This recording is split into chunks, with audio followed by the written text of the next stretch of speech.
जेव्हा कोणी म्हणतं की माझ्या मनामध्ये खूप विचार चालू होते किंवा मी अमुक एक गोष्टींवरती खूप विचार करत होतो, या दोन गोष्टी ऐकायला सारख्या वाटल्या तर त्या नाही आहेत. म्हणजे काय?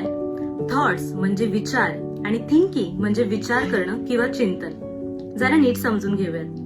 जोसेफ न्यूएन जे एक आध्यात्मिक विचारवंत आहेत, ते don't believe everything you think या त्यांच्या पुस्तकामध्ये थॉट्स आणि थिंकिंग बद्दल सखोलपणे वर्णन करताना असं म्हणतात की थॉट्स हे ऊर्जा असलेले मनातले कच्चे घटक आहेत. या थॉट्स म्हणजे विचारांपासून आपण जगातल्या प्रत्येक गोष्टीची निर्मिती करतो. विचारांशिवाय आपण काहीही अनुभवू शकत नाही. हे समजून घेणं खूप महत्वाचं आहे की विचार हे आपण करत नाहीत तर ते आपल्यामध्ये असतात. विचार करण्यासाठी आपल्याला कुठलाही प्रयत्न किंवा बळ लावावं लागत नाही. विचार आपोआप मनामध्ये येतात. आता कुठले विचार मनामध्ये येतील याच्यावर आपलं नियंत्रण नसतं, कारण ते अमर्यादित असतात. विचारांचा उगम हा मनाच्याही पलीकडून होतो, म्हणजे विश्वातून.